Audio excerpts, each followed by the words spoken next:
नमस्कार, ईटीवी भारत में आपका स्वागत है। अभिवादन स्वीकार कीजिए विशाल सूर्यकांत का। आज हमारे साथ में हैं देश के विख्यात यूट्यूबर गौरव वासन। गौरव वासन चर्चा में आए। वैसे तो अपने फूड शो लगातार यूट्यूब के जो उनके रेगुलर व्यूअर हैं वो तो उनको बखूबी जानते हैं, लेकिन देश दुनिया के सामने यूट्यूब की दुनिया के अलावा उनकी जो पहचान बनी वो थी दिल्ली के बाबा का ढाबा। जब उन्होंने वीडियो शूट किया वो वायरल हुआ और उसके बाद के तमाम जो घटनाक्रम हुए उसकी वजह से चर्चाओं में रहे। गौरव हमारे साथ में जुड़े हुए हैं। आपके जरिए पूरा वो किस्सा भी समझना चाहेंगे और साथ में एज ए यूट्यूबर आपकी जर्नी बड़ी दिलचस्प है।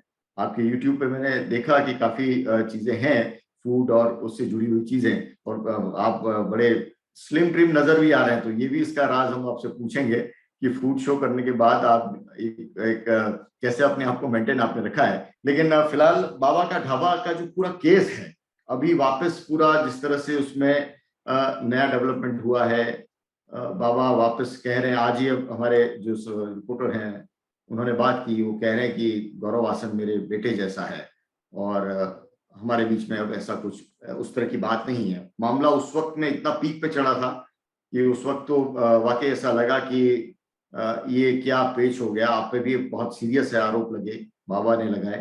क्या कहिएगा उस पूरे घटनाक्रम को, उन दिनों को किस रूप में याद करें? सर, सबसे पहले तो मैं आपका थैंक यू करना चाहता हूँ कि आपने अपना कीमती समय मुझको दिया और मुझे अपने शो का हिस्सा बनाया। Thank you so much ETV Bharat को। और शुरुआत सबसे पहले बाबा के ढाबे से ही करते हैं, क्योंकि सबसे ज़्यादा जो पहचान है आई थिंक वो मुझे वहीं से मिली है। वहीं से चर्चा में मैं आया, लोगों की नज़रों में आया और लोगों ने जाना कि गौरव वासन असली इंसान है क्या। तो ये बात है जी 2020 की 6 अक्टूबर की, जिस दिन मैं बाबा के पास पहुँचा और देखा कि 2 बुजुर्ग दंपत्ति बहुत ज़्यादा मेहनत कर रहे हैं, बहुत ज़्यादा हिम्मत जुटा रहे हैं कुछ पैसे कमाने के लिए। क्योंकि मेरा सर ये पेशा है, ये काम है कि मैं स्ट्रीट फूड वेंडर्स को लोगों तक पहुँचाता हूँ और उन स्ट्रीट फूड वेंडर्स को पहुँचाता हूँ जहाँ तक वो नहीं पहुँच पाते हैं। क्योंकि मैं शुरू से हमेशा से यही कहता आया हूँ कि बड़ी-बड़ी एमएनसीज़ कंपनी के पास, रेस्टोरेंट्स के पास तो बहुत बड़ी-बड़ी मार्केटिंग टीम्स होती हैं, लेकिन इनके पास ऐसा कोई ज़रिया नहीं होता जिनसे ये हम लोगों तक या आप लोगों तक पहुँच पाएँ। तो बस मैंने यही प्रण किया था कि इन लोगों को पूरी दुनिया तक पहुँचाऊँगा और स्ट्रीट फूड, इंडिया के स्ट्रीट फूड को पूरे ग्लोबल मैप पे लेके जाऊँगा।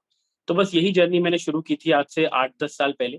और फिर मैं बाबा के पास पहुँचा पिछले साल, देखा कि काम कर रहे हैं, मेहनत कर रहे हैं और मेरा जैसे दिल है वो एकदम दहल सा गया है देख के कि यार इतनी उम्र में इनको इतनी मेहनत करनी पड़ रही है। और जब मैंने इनको देखा तो मैं एकदम दहल सा भी गया, डर सा भी गया और ये भी सहम गया कि यार मतलब इनकी हिम्मत को मैं दाद देता हूँ। उसके बाद मैंने अपना फ़ोन निकाला और मैंने कहा बाबा मैं आपकी कुछ मदद करता हूँ।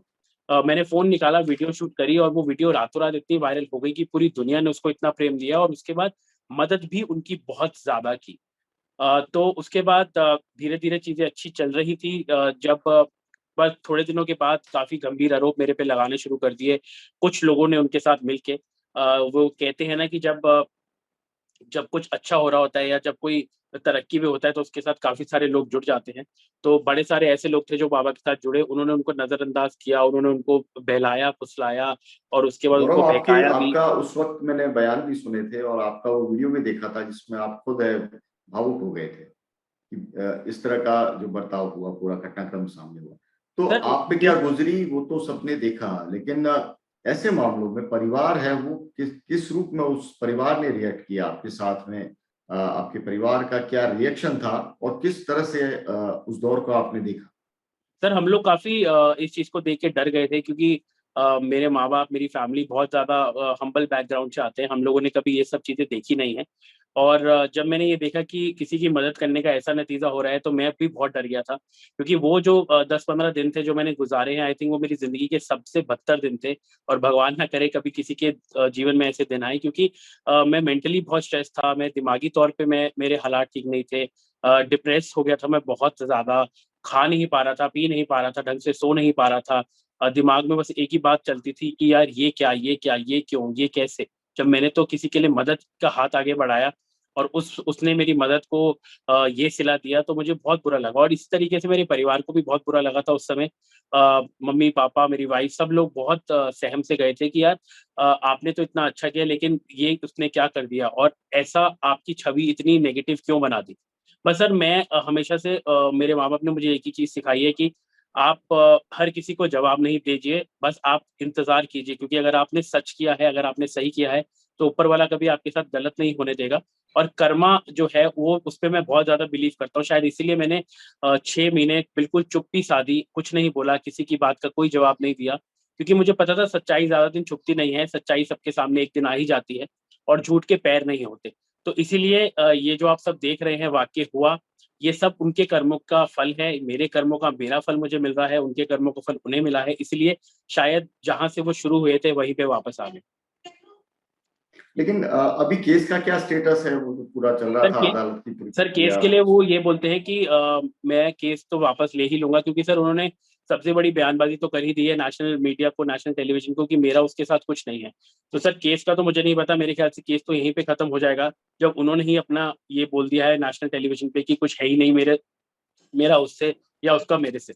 तो सर म्यूचुअल अंडरस्टैंडिंग है ये, बस वो ये चाहते हैं कि मैं उनके पास जाऊँ और वो फिर मेरे साथ जाएँगे अपनी रिपोर्ट वापस लेने के लिए, जबकि मैं ये चाहता हूँ कि वो अपनी रिपोर्ट खुद वापस लेके आएँ और उसके बाद मुझे एक कॉपी दें और बोलें कि मैंने अपना केस वापस ले लिया है। बाकी सर देखिए हमारी मेरी तरफ से तो पहले भी कुछ नहीं था, अभी भी कुछ नहीं है और आगे भी शायद कुछ नहीं होगा, क्योंकि मैंने लेकिन हमेशा यही गौरव, बोला था कि जैसा कि बाबा। हमने देखा, आप तो बिल्कुल पढ़े लिखे हैं, जिस रूप में आपने किया, आप उनसे उम्मीद रखें कि वो आपके साथ में आए। हो सकता है वो उस तरह का उनका नजरिया है, वो उतना डेवलप नहीं हुआ हो, वो सर जिंदगी देखिए को अलग नजरिए से देखते हैं। तो क्या सर ये कोई फ़र्क एक आप प्रेस्टीज पॉइंट बना लिया क्या? सर कोई फ़र्क नहीं पड़ता। देखिए सर मेरे में तो कभी ईगो थी भी नहीं और ना कभी होगी, और हमने अपने माँ-बाप से कभी ये सीखा भी नहीं है। चाहे वो आएँ, चाहे मैं जाऊँ, मुझे उससे कोई फ़र्क नहीं पड़ता है। ना मैं उनके मेरे को लगता है कि वो यहाँ पे अगर मेरे पास आएँगे तो शायद वो छोटे हो जाएँगे, लेकिन मैं अगर उनके पास जाऊँगा तो मैं छोटा नहीं होऊँगा, बिकॉज़ कहीं न कहीं किसी न किसी को अपनी ईगो ज़रूर माननी पड़ती है, और मुझे लगता है कि अगर किसी चीज़ का फलस्वरूप अच्छा हो, तो उसको उस तरीके से एक्सेप्ट कर लेना चाहिए। और उन्होंने जैसे कि बोला कि वो मुझसे माफ़ी माँगते हैं, मैं उनके लिए भगवान हूँ, और मेरे को काफ़ी बड़ा-बड़ा उन्होंने दोबारा से वही मेरे मेरे लिए बातें बोली हैं, जो आज से शायद 6 महीने पहले बोली थी। तो मुझे लगता है कि सर मैं छोटा बहुत हूँ, लेकिन मैं उनको अपना आदरणीय मानता हूँ, अपना बड़ा मानता हूँ। तो मुझसे सब लोग यही पूछ रहे हैं कि आपने उनको माफ़ किया कि नहीं? सर मैं कोई नहीं होता माफ़ करने वाला, इंसाफ़ करने वाला ऊपर वाला है, था और हमेशा रहेगा। तो लेकिन क्या अगर आप वापस जाएंगे बाबा के ढाबे पर? सर अगर ऊपर वाले ने उनको अपने कर्म की सज़ा या अपने कर्म का फल दिया है, तो सर मुझे जाने में कोई संकोच नहीं है। अगर किसी चीज़ का अंत करना है, तो सर किसी न किसी को पहल तो करनी पड़ेगी, नहीं तो ये देखिए कोई भी चीज़ एक रबर बैंड की तरह होती है, आप जितना खींचते जाएँगे वो खींचती चली जाएगी। तो अगर वो पहल नहीं कर सकते मेरे पास आने की, तो कोई बात नहीं, उन्होंने माफ़ी माँग ली है सबके सामने, सच्चाई सबके सामने आ गई है, तो मेरे को जाने में कभी कोई संकोच नहीं है। तो आप वहां पे जाएंगे, उनसे मिलेंगे, मतलब पूरा सर एक तरह से उसकी हैप्पी एंडिंग करेंगे, पूरा एक तरह से सर पूरा हैप्पी एंडिंग सर घटनाक्रम मैं जो शुरू चला। से करना चाहता था। मैं शुरू में जब मैंने उनकी वीडियो भी बनाई थी, तो ये सोच के नहीं बनाई थी कि उसका अंत ऐसे होगा। लेकिन चलिए जो ऊपर वाले की मंज़ूरी थी या जो ऊपर वाले का कर्म था, वो सबके सामने आया है। तो इसीलिए वो आज सबको पता चल गया है कि सच क्या है और झूठ क्या है। तो सर मेरे मन में तो कभी भी संकोच था नहीं, मैंने तो मदद का हाथ पहले भी बढ़ाया था, और शायद उनकी मदद के बाद पता नहीं ना जाने कितने लोगों की मदद मैं करता आया हूँ। और उन लोगों ने मुझे हमेशा दुआएँ ही दी हैं, कभी ये नहीं कहा कि तुमने मेरे साथ गलत किया है। लेकिन गौरव, ये पूरा घटनाक्रम जिस रूप में हुआ, आपकी परेशानी, आपकी प्रसिद्धि, आपकी कुछ हद तक बदनामी, ये तमाम चीजें हुई। लेकिन इसमें एक फैक्ट है, वो निकल कर आया कि अब सोशल मीडिया और ये जो अल्टरनेट मीडिया है जिसको हम कहते हैं, वो प्लेटफॉर्म इतना सीरियस हो गया है कि एक नेशनल इशू बन जाए। वहां से एक ढाबे का एक व्यक्ति है, वो वीडियो शूट करते हैं अपने मोबाइल पे, और वो नेशनल एक इशू हो जाए और टॉक ऑफ द टाउन हो जाए दिल्ली के अंदर। तो एक तरह से आप जैसे जितने कंटेंट क्रिएटर्स हैं, उनकी भूमिका और ज्यादा बढ़ गई है सोसाइटी में। एक रिस्पॉन्सिबिलिटी, सेंस ऑफ रिस्पॉन्सिबिलिटी आपको फील होता है? सर सबसे बड़ी चीज़ मैं यही कहना चाहता हूँ कि बहुत सारे ऐसे लोग हैं हमारे देश में जो बात की तह तक पहुँच के उसका अर्थ पहले ही निकाल देते हैं। तो बस मैं यही कहना चाहता हूँ कि जब तक आपको पूरा मसला ना पता हो, आप कभी भी एक इंसान पे उँगली मत उठाइए, चाहे वो मैं हूँ, चाहे वो और कोई कंटेंट क्रिएटर हो। बहुत सारे ऐसे कंटेंट क्रिएटर हैं जिनको बहुत सारी आलोचना झेलनी पड़ती है रोज़ाना सोशल मीडिया के थ्रू। तो बहुत आसान होता है आपके लिए अपने मोबाइल पे कुछ भी टाइप करना और दूसरे बंदे को नेगेटिव ठहराना, या दूसरे बंदे को डीमोटिवेट करना, या दूसरे बंदे को नीचा गिराना। बट आप ये नहीं सोचते हैं कि जो कंटेंट क्रिएटर होता है वो आउट ऑफ द बॉक्स जाके आप लोगों के लिए कंटेंट बनाता है ताकि आप लोग उस कंटेंट को एंजॉय कर सके।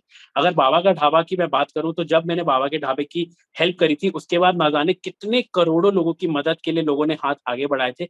शायद तब तक ये लोगों को एहसास ही नहीं था कि इतने बुजुर्ग लोग हमारे देश में हैं जिनकी मदद होनी चाहिए। लेकिन उस एक वीडियो ने पूरे देश की आंखें खोल दी और ना जाने कितने लोग अपने घरों से बाहर निकल के उन लोगों तक पहुंचे जहां तक मदद नहीं पहुंच पाती थी। लेकिन जब ये घटनाक्रम हुआ, लोगों ने फिर से एक अपना पैर जो है वो पीछे की तरफ खींच लिया, क्योंकि उन्हें लगा यार मदद का अगर इस इंसान को ये सिला मिला है तो ना जाने हमें क्या सिला मिलेगा। तो सर मैं यही बोलना चाहता हूँ कि मैं नहीं रुका जब अपने काम से, तो आप लोग भी मत रुकिए। जिस भी तरीके से किसी की भी कहीं पे भी मदद कर सकते हैं तो प्लीज करिए, क्योंकि ऊपर वाला सब देखता है, उसके घर में कभी अंधेर नहीं होता। जी। अभी मैं उस कंटेंट की तरफ आपको ले जाना चाहूंगा जहां पे आप उस दुनिया के अंदर अपना अच्छा नाम आपने कमाया है। आप फूड शो कर रहे हैं और इस बीच में इस तरह के आपने एक इनिशिएटिव लिया सोसाइटी में, उसका इम्पैक्ट हुआ। लेकिन उसी प्लेटफॉर्म पर, इन्हीं तरह के प्लेटफॉर्म पर ऐसा कंटेंट है वो भी तैयार किया जा रहा है जो कि सोसाइटी को कोई दिशा नहीं दे रहा। एंटरटेनमेंट के नाम पर बहुत सारी चीजें इस तरह की परोस दी जा रही हैं, उस पर और उनके व्यूज भी आ रहे हैं। अगर हम उसको पैरामीटर अगर देखते हैं व्यूज का, तो शायद आपसे भी कहीं ज्यादा उनके व्यूज आ सकते हैं, या किसी और अच्छे कंटेंट क्रिएटर के से भी ज्यादा व्यू आ सकते हैं। तो उस पे आपका क्या कमेंट है, आपका क्या टेक है? उस तरह के कंटेंट जो क्रिएटर्स सर हैं, देखिए, या हर उस तरह के हर एक कंटेंट को कंटेंट आप किस रूप में देखते हर एक कंटेंट क्रिएटर का अपना पर्सनल स्पेस होता है जिसमें वो अपना कंटेंट को क्रिएट करता है। तो मैं किसी के पर्सनल स्पेस में जाके उस पे कोई चर्चा नहीं करना चाहता, क्योंकि मैं अगर एक फूड फूड कंटेंट क्रिएटर हूँ या मैं फूड एक्सप्लोरर हूँ, तो मुझे पता है कि मेरा दायरा क्या है, मुझे कहाँ तक कौन सा कंटेंट लोगों को दिखाना है, या मैं किस कंटेंट को बनाने में कंफर्टेबल हूँ। तो मैं कभी वो कंटेंट क्रिएट ही नहीं करता जो मेरे को लगता है कि मेरी ऑडियंस के लिए अच्छा नहीं होगा। तो इसीलिए जितने भी कंटेंट क्रिएटर बाकी हैं, वो हमेशा से उसी नजरिए से देखे गए हैं बाकी लोगों के द्वारा, जिनको वो जिन फॉलोअर्स उनको फॉलो करते हैं। तो शायद किसी को कॉमेडी देखनी पसंद है तो उनके फेवरेट कॉमेडियंस हैं, और शायद किसी को फूड देखना पसंद है तो उनके फूड एक्सप्लोरर्स फॉलोअर्स हैं। किसी को हो सकता है कि टेक के बारे में जानना हो, किसी को गाड़ियों के बारे में जानना हो। तो हर किसी का एक पर्सनल स्पेस है और उसके अंदर आई थिंक उनकी मास्टरी है। और हर किसी के अपने फॉलोअर्स हैं जो कि बड़े लॉयल फॉलोअर्स हैं, जो उनके साथ रहते हैं। मेरे साथ इतनी बड़ी घटनाग्रस्त हुई, बड़े सारे ऐसे मेरे फॉलोअर्स हैं जो मेरे साथ खड़े रहे, क्योंकि उन्हें पता था कि यार कि ये ऐसा नहीं कर सकता। तो उनका जो शायद विश्वास था वो हमने बनाया है सर, इतने महीनों में, इतने सालों की मेहनत से। और हम चाहते हैं कि इस विश्वास को हम आगे भी इस तरीके से बढ़ाते रहें, और उनके लिए जो कंटेंट हम क्रिएट करते आए हैं, आगे भी वैसा ही कंटेंट उनके लिए क्रिएट करते रहें। एक सवाल पर ये आता है कि क्या ये पूरा इस दुनिया को, इस कंटेंट क्रिएटिंग की ये नई दुनिया जो जिस तरह से पूरी उसने दस्तक दी दुनिया में, उसको इसी तरह छोड़ दिया जाए? कंटेंट क्रिएटर, व्यूज, लॉयल आपके व्यूअर, सर लॉयल आपसे सपोर्टर्स, आपसे सर क्या इसके एब्सोल्युटली। अंदर कोई, जी मेरा सवाल इसमें ये कि क्या इसके अंदर कोई रूल रेगुलेशंस उस दिशा में, और सर इंडियन मुझे सोसाइटी के सर मुझे पर्सपेक्टिव सर में? मुझे नहीं लगता कि कोई रूल रेगुलेशन लाने से कुछ इसमें होने भी वाला है, क्योंकि जिस इंसान ने जो करना है उसने वही करना है। आप कोई भी रूल ले आइए, कोई भी रेगुलेशन ले आइए, क्योंकि मिसाल के तौर पे मैं आपको एक छोटा सा एग्जांपल देता हूँ। अगर आपके सामने बिरयानी पड़ी है और वो बिरयानी मेरे लिए अव्वल है और आपको शायद वो पसंद ना आए, तो आपके माइंडसेट को मैं नहीं चेंज कर सकता, मेरे माइंडसेट को आप नहीं चेंज कर सकते। हर किसी के अपने पर्सनल व्यूज होते हैं किसी एक टॉपिक। तो उसके माइंडसेट या उसके उसके पर्सनल व्यूज के साथ आप जो है चेंज नहीं कर सकते। मेरे को बिरयानी पसंद है, शायद आपको ना हो। मुझे पराठा पसंद है, शायद आपको ना हो। आपको पनीर पसंद है, मुझे शायद ना हो। आपको शाही पनीर पसंद है, मेरे को शायद ठीक ठाक लगता हो। तो ये हर किसी की अपनी एक पर्सनल क्या कहते हैं सर, अपनी अपनी पर्सनल टेक्स होते हैं हर चीज पे। तो आई थिंक जिस तरीके से है उसी तरीके से रहने देना चाहिए, क्योंकि अगर हम इसके अंदर ज्यादा डावाडोल करेंगे या ज्यादा चीजों को घुमाएंगे, तो शायद चीजें जो हैं वो और बदतर हो जाएंगी। तो मेरा कहने का मतलब यही है बस कि पर्सनल स्पेस बहुत जरूरी है हर उस इंसान के लिए जो कि कंटेंट बनाता है, या वो इंसान जो कि कंटेंट को देखता है। क्रिएटिव फ्रीडम की बात आप एक तरह से कर रहे हैं कि वो फ्रीडम होनी चाहिए क्रिएटर को भी, और व्यूअर को भी उसको अधिकार होना बट चाहिए कि सर किस चीज को बट सर पसंद करें। Content but sir content creator ऐसा कंटेंट बनाए जिससे किसी के सेंटिमेंट्स ना हर्ट हो, जिससे किसी के रिलीजियस सेंटिमेंट्स ना हर्ट हो, या किसी के कोई ऐसी चीज ना हो जिससे किसी का बड़ा ही लगाव हो। तो उससे क्या होता है ना, उससे एक गलत छवि बनती है उस इंसान की भी, और साथ ही साथ जो हमारी सोसाइटी है उसमें भी छवि गलत बनती है कि उसने ऐसे कर दिया, उसने वैसे कर दिया। तो जो भी आप कंटेंट बनाए, आप अपने जॉनर के हिसाब से ही कंटेंट बनाएं और ऐसा कंटेंट बनाएं जिससे आपको भी फायदा हो और जो देख रहा है उसको भी फायदा हो। मैं अपनी फूड वीडियोस में हमेशा यही दिखाने की कोशिश करता हूँ कि दूसरे इंसान को इससे क्या सीख मिलेगी या दूसरा इंसान इससे क्या सीखेगा, या अगर मैं कोई रेसिपी मेरी मम्मी बनाती है तो वो इंसान क्या इसको घर पे ट्राई करेगा या नहीं करेगा। तो हम बस यही कोशिश करते हैं कि हम अपना कंटेंट ऐसा बनाएं जिससे दूसरे इंसान को थोड़ी सी सीख मिल पाए। जी। एक एक्सपर्टीज का भी इशू इसमें आ रहा है। इसमें दो इशू है, एक तो वायरलिटी है। जो कंटेंट क्रिएटर है वो पहला ही देखता है कि कैसे वो चीज है वायरल हो, तो वायरलिटी है, उससे एक एक्सेप्टेबिलिटी मार्केट में हो जाती है, लेकिन उसकी एक्सपर्टीज नहीं। मसलन गौरव वासन अगर फूड का कर रहे हैं तो उनको आइडिया है कि फूड का कंटेंट किस तरह से तैयार होता है, लेकिन आप अगर लीगल इश्यूज में जाने लगे या पॉलिटिकल सटायर पे जाने लगे या कॉमेडी पे जाने लगे तो उस तरह से मिसफिट हो। लेकिन आपके चूंकि व्यूज हैं, पहले से फॉलोवर हैं, लॉयल आपने कहा कि फॉलोवर हैं, तो इसमें भी कुछ एक्सपर्टीज को लेकर भी कुछ कहना चाहेंगे क्या? ये ठीक सर है, फ्रीडम तो है सर कि मैं आपको यही किस बोल रहा तरह हूँ का सर, कंटेंट है। देखिए हमेशा ऐसे होता है ना कि अगर नाव में अगर आप सवार हैं और अगर आप दोनों तरफ अपने पैर रखेंगे तो आप डूबेंगे ही डूबेंगे। तो सर सबसे बड़ी चीज ये है, जिसमें भी आपकी एक्सपर्टीज है या जो भी आपका जॉनर है या जिसमें भी आपको लगता है कि आपका टैलेंट है वो करिए। देखिए सबसे बड़ी चीज ये है कि भगवान ने हर इंसान के अंदर कुछ ना कुछ टैलेंट डाला हुआ है, बस उसको खोजना उस इंसान को खुद होता है। आप मेरे लिए मेरा टैलेंट नहीं खोज सकते, मैं आपके लिए आपका टैलेंट नहीं खोज सकता। मेरे अंदर जो टैलेंट है मुझे वो खुद खोजना है। मिसाल के तौर पे अगर मुझे खाना पसंद है तो ये खाना मुझे आज से पसंद नहीं है, या खाने के बारे में पढ़ाई करना आज से पसंद नहीं है, या खाने के बारे में एक्सप्लोर करना आज से पसंद नहीं है। ये शायद 8वीं या 9वीं कक्षा से मेरे अंदर था कि बस मुझे इसी फील्ड में कुछ ना कुछ करना है, और उसी पाथ को मैंने पकड़े रखा। और आज जो कुछ भी हूँ बस इसीलिए हूँ क्योंकि मैंने पैशनेटली अपने पैशन को फॉलो किया। अगर मैं कहीं ना कहीं ये सोचता कि यार नहीं, मेरे मेरे को तो इसमें कोई सक्सेस नहीं मिलने वाला। मैं आपको छोटी सी बात बताता हूँ सर, मेरे 7 साल 8 साल तक इंस्टाग्राम पे 4,000 सिर्फ फॉलोअर्स थे, जबकि मैंने 1,000 से ज्यादा पोस्ट डाले थे। तो आप सोच सकते हैं मैं बहुत ज्यादा डिमोटिवेटेड हो जाता और सोचता यार मेरे को तो कुछ फायदा ही नहीं हो रहा। मेरे 1,000 पोस्ट है, 4,000 फॉलोअर्स है, मतलब इतना अच्छा कंटेंट मैं डाल रहा हूँ, लेकिन मैं कहाँ पे चूक कर रहा हूँ? सर चूक आप नहीं कर रहे हैं, बस सबसे अच्छी चीज ये थी कि मैं लगा रहा, मैं पैशनेटली उस चीज को फॉलो करता रहा, और आज मैं जो कुछ भी हूँ सब अपने मेहनत की बदौलत हूँ, और साथ ही साथ अपने पैशन की बदौलत हूँ कि मैंने हार नहीं मानी और मैं आगे बढ़ता रहा। सर मेरे हौसले बुलंद थे, इसलिए शायद मुझे वो चीज़ मिली भी, क्योंकि मैं मेहनत करने से नहीं कतराया, और वैसे भी कहते हैं कि मेहनत करने वालों की कभी हार नहीं होती, बस हौसले बुलंद होने चाहिए। तो सर हौसले बुलंद थे, शायद जी, इसीलिए यहाँ तक पहुँचे। व्यूअर पूछ रहे हैं दुनिया भर का फूड है वो दिखाते हैं दिल्ली का, खुद बनाते भी हैं क्या कभी घर पे? जी, बिल्कुल सर, मैं बहुत शौकीन हूँ खाना बनाने का। मैं और मेरी मदर बहुत सारी रेसिपीज़ डालते हैं इंस्टाग्राम पे, फ़ेसबुक पे आप कभी देखिएगा। यूट्यूब पे मेरा चैनल है, यूट्यूब पे स्वाद ऑफ़िशियल के नाम से, और इंस्टाग्राम पे आप मेरे को यूट्यूब स्वाद ऑफ़िशियल के नाम से सर्च कर सकते हैं, और फ़ेसबुक पे भी मेरा स्वाद ऑफ़िशियल नाम से चैनल है। तो अगर आप यहाँ सब जब जाएँगे तो आपको अलग-अलग तरीके का कंटेंट दिखेगा सारी जगहों पे। खाना एक्सप्लोर करते हुए भी मैं दिखूँगा, खाना बनाते हुए भी मैं दिखूँगा, मेरी मम्मी के साथ किचन में भी मैं खाना बनाता हूँ, वो भी वीडियोज़ आपको देखने को मिलेंगी। तो सर ये जो कीड़ा है ना, ये हमेशा से था अंदर, बस इसको बाहर निकालने का एक ज़रिया चाहिए था, और वो ज़रिया ऊपर वाले ने मुझे दिया, क्योंकि मैं हमेशा से शेफ़ बनना चाहता था। मेरी दिली तमन्ना ये थी कि मैं शेफ़ बनूँ। बट वो कहते हैं ना कि भगवान का शायद लेखा कुछ और होता है, जो आप चाहते हैं कभी-कभी आपको वो नहीं मिलता और वो आपके लिए बेहतर नहीं होता। तो शायद मेरे लिए वो बेहतर नहीं था, इसलिए आज मैं जहाँ हूँ, वो आप सबके सामने हूँ। मगर गौरव हसन क्या दिल्ली का स्ट्रीट फूड है वहीं पे फोकस्ड है या नहीं और भी सर, आपकी कुछ प्लान? मैं सर पूरे इंडिया में काफ़ी सारी सिटीज़ में एक्सप्लोर कर चुका हूँ खाना। बहुत सारी जगहों पे जा चुका हूँ और बहुत सारी जगहों पे अभी जाना भी है।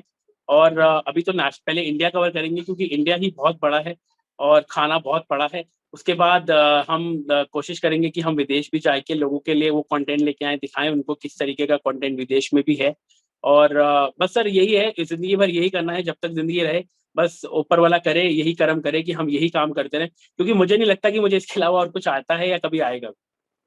तो दिल्ली का कौन सा फूड आपको पसंद है? तो आप दुनिया भर को बताते हैं कि ये इतने सारे फूड हैं, सबकी अपनी चॉइस है, उस जगह पे जाते हैं, पर गौरव वासन क्या पसंद करते हैं? सर मेरे को दिल्ली में, वैसे मैं आपको सच बताऊँ तो मैं एक फूडी हूँ, तो मेरा कभी कोई पर्सनल फ़ेवरेट नहीं है कि हाँ, मेरे को यहीं जाके खाना पसंद है, यहाँ जाके खाना नहीं पसंद। हर किसी के लिए मेरे अलग-अलग अड्डे हैं। अगर मुझे सपोज़ शौरमा खाना है, तो मैं कॉन्सेप्ट शौरमा जाता हूँ जो कि डिफेंस कॉलोनी में है। अगर मुझे अमृतसरी नान खाना है, तो मैं सरोजिनी नगर जाता हूँ। अगर मुझे चिकन करी खानी है, तो मैं भापेदा ढाबा जाता हूँ जो कि कनॉट प्लेस में है। अगर मुझे छोले भटूरे खाने हैं तो मैं नागपाल छोले भटूरे वाले पे जाता हूँ। अगर मुझे बेडमी पूरी खानी है तो मैं शाम स्वीट जाता हूँ पुरानी दिल्ली। तो आप बस मुझे खाना बताइए और मैं आपको बता दूंगा मेरा फेवरेट खाना वो वाला कहाँ पे मिलता है। क्या बात है। चलिए कंक्लूड करेंगे, लेकिन चलते चलते बहुत एक और गंभीर सवाल मैं कर लेना चाहता हूँ कि जो नए कंटेंट क्रिएटर्स हैं उनके सामने दो चॉइस हैं। एक गुड कंटेंट, जिसको हम गुड कंटेंट कहते हैं, उनकी नजर में कुछ और हो सकता है या अपनी अपनी चॉइस है, लेकिन ऐसा कंटेंट जिसको हम कहें साफ सुथरा, इंफॉर्मेटिव, एंटरटेनमेंट वाला। और एक कंटेंट है उसी प्लेटफॉर्म पर उस रूप में है जो कि दूसरी तरफ है हो जाता है, और दोनों वायरल हो रहे हैं, दोनों एक्सेप्टेबल हैं सोसाइटी के अंदर क्योंकि वो वायरल हो रहे हैं।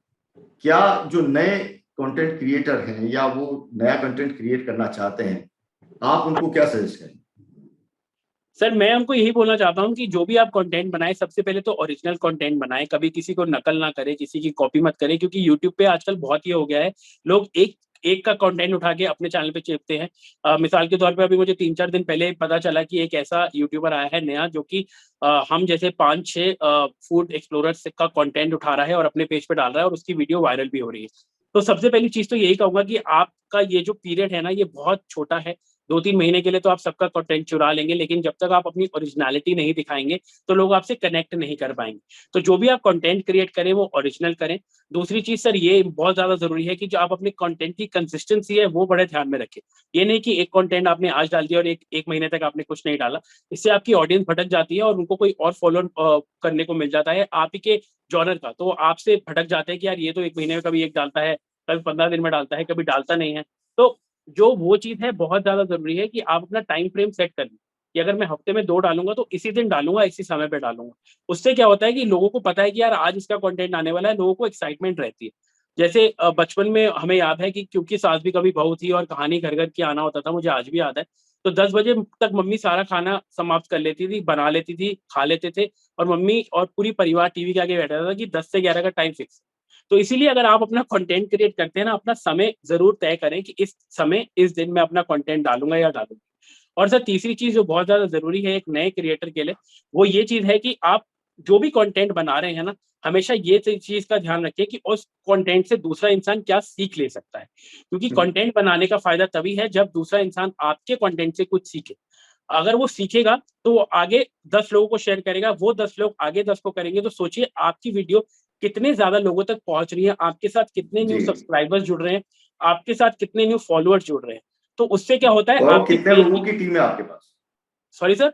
और जिस तरह का कंटेंट आप क्रिएट करते हैं, ये भी बताना जरूरी है कि कितने लोगों की टीम है या कैसे आप सर मेरे प्लान करते हैं। मेरे सर मेरे साथ 4 लोगों की टीम है। मैं इंस्टाग्राम और फेसबुक का कंटेंट अकेले बनाता हूँ और मेरा एक एडिटर है जो एडिट करता है। बाकी मैं यूट्यूब के लिए मेरे साथ एक कैमरा पर्सन रहता है और मैं हूँ और साथ में मेरे 2 एडिटर्स हैं। तो सर टोटल लोगों की 4 टीम है जो मेरा फेसबुक, यूट्यूब और इंस्टाग्राम का कंटेंट को एडिट करती है। बाकी कंटेंट सारा क्रिएट मैं करता हूँ, क्यूरेट मैं करता हूँ, प्रोड्यूस मैं करता हूँ और उसके बाद मैं आप लोगों तक लेके आता हूँ।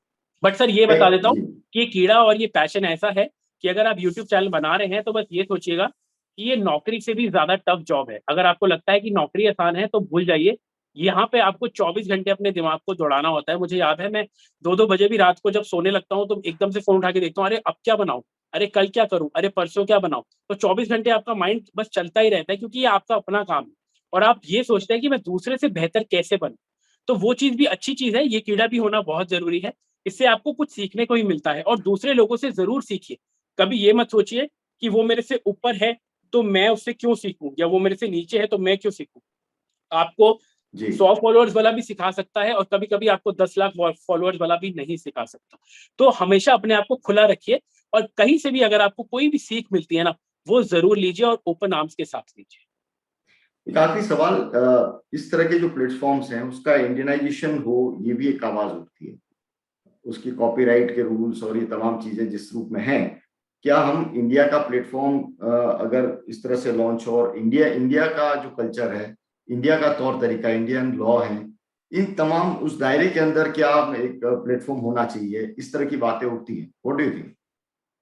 सर इस पे आई डोंट थिंक सो कि मैं ज़्यादा आपको कमेंट करके बता पाऊँगा क्योंकि सर ये देखिए जैसे कि मैंने आपको बताया एक लॉ जो क्रिएट होना चाहिए, वो लॉ कहीं न कहीं लिमिट होके रह जाता है। बहुत बहुत सारे नए रूल्स बनते हैं, टूटते हैं, बनते हैं, टूटते हैं। कुछ लोग उसको फॉलो करते हैं, कुछ लोगों तक वो रूल्स पहुँचते ही नहीं हैं, कुछ लोगों को उस रूल्स के बारे में पता ही नहीं होता। जैसे इंस्टाग्राम बताता है कि वो एक नए फीचर के साथ आने वाला है। अब मैं एज़ अ कंटेंट क्रिएटर जानता हूँ, बट मेरे जैसे शायद 90 लोग उसके बारे में जानते नहीं हैं, और जब तक वो जानते हैं तब तक वो रूल ही पुराना हो चुका होता है, कुछ नया रूल आ जाता है। तो वो रूल्स के बारे में पढ़ना, वो रूल्स के बारे में जानना, आप अपने आप को जितना वेल डाइवर्सिफ़ाई रख सकते हैं, जितना अपने आप को अपने दिमाग को खुला रख सकते हैं। जैसे कि मैंने कहा, सीखिए। तो सर, सीखने से क्या होता है ना, दूसरा इंसान क्या कर रहा है आपको पता चल जाता है, अरे ये भी चीज़ है, वो भी चीज़ है। तो इसमें आपको अपने दिमाग को खुला रखना पड़ेगा, और जो भी आपके इर्द-गिर्द हो रहा है ना, उसको आपको हमेशा सीखते रहना होगा। बहुत बहुत शुक्रिया गौरव हमारे साथ में जुड़ने के लिए, और आपने उन तमाम बातों का जिक्र किया। उस दौर की बात हमने पूछी आपसे जिस दौर में सबसे ज्यादा मुश्किल थी, शोहरत भी थी और मुश्किल भी थी, और साथ में फ्यूचर के जो कंटेंट क्रिएटर हैं, मुझे लगता है कि आपकी इस बातचीत के जरिए, हमारी बातचीत के जरिए उनको काफी एक डायरेक्शन मिलेगा, एक दिशा मिलेगी। बहुत बहुत शुक्रिया ईटीवी भारत के साथ जुड़ने के लिए Gaurav. Thank you sir. Thank you so thank much you. For having me. Have a nice day. Thank you.